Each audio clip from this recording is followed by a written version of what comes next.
Okay, so this is a video on the mining scenario model. Specifically today, we're going to be talking about apartment bridge rehab for Integrity Capital.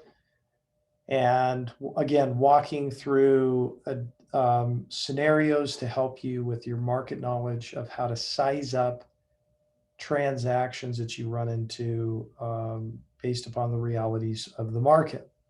So today we're going to start off with the ask. And so the ask again is what the client is asking for.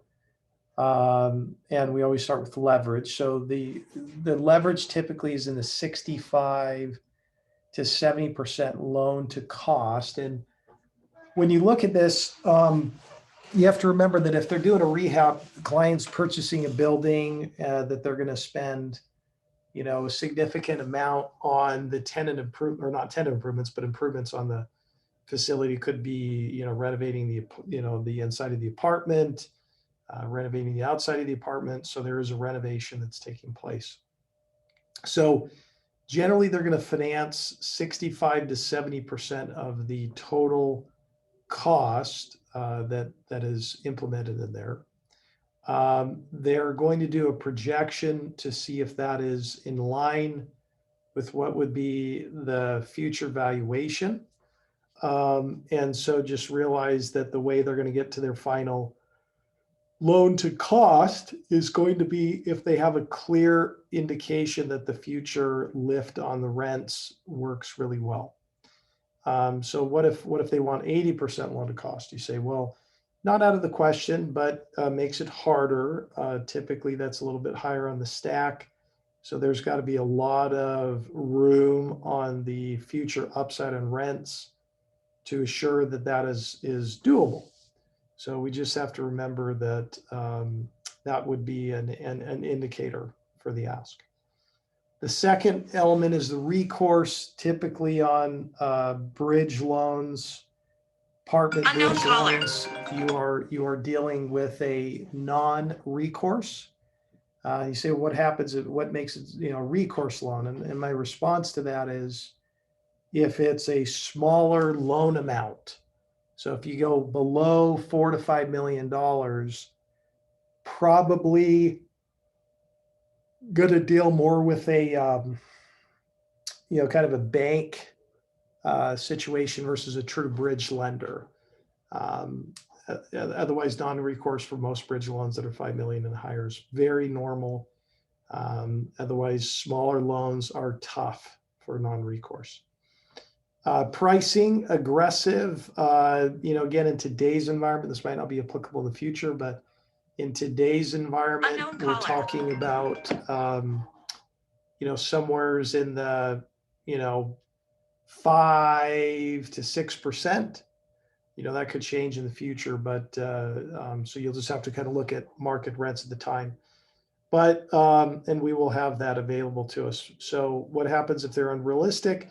If someone's unrealistic, either going to change the type of lender you're going to go with, or it's just not going to work. And so, it's going to be whatever market rates are at the time. You'll have to know that and communicate that based upon the information we have. From a timing perspective, 30 days is realistic to close a bridge loan. That's normal. If they need shorter than that, 15 days, not saying it's out of the question, just makes it a lot tougher when we're trying to do a deal. And so just make sure that that's baked into the equation. But if you, again, 15 days tough, 30 days doable, and then anything higher than that's good. So the asset type, again, location is what we're focusing on. Major metropolitan areas are the best.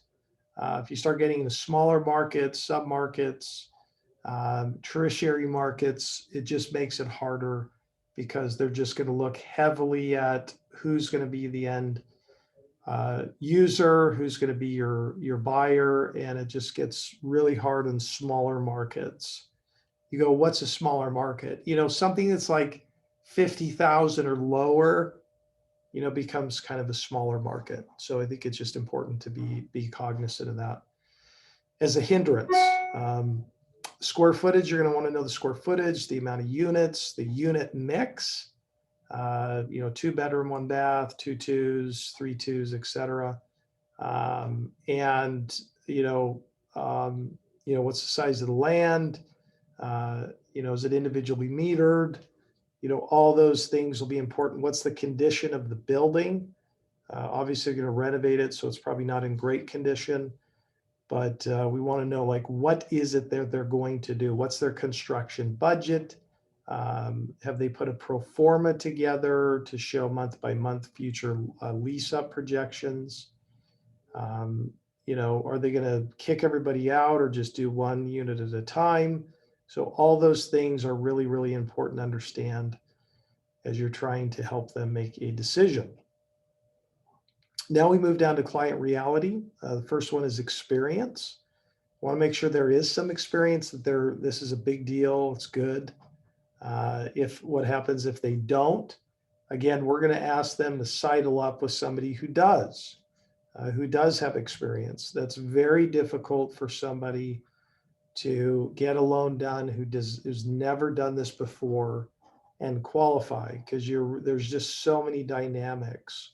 So just be assured, if they've never done it or some like kind, they could have done something similar, but not be an apartment. That's fine, but we need to have experience.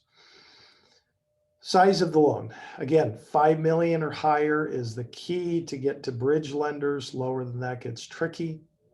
And you're going to be dealing with a different institution and structure. Net worth. You want a strong net worth.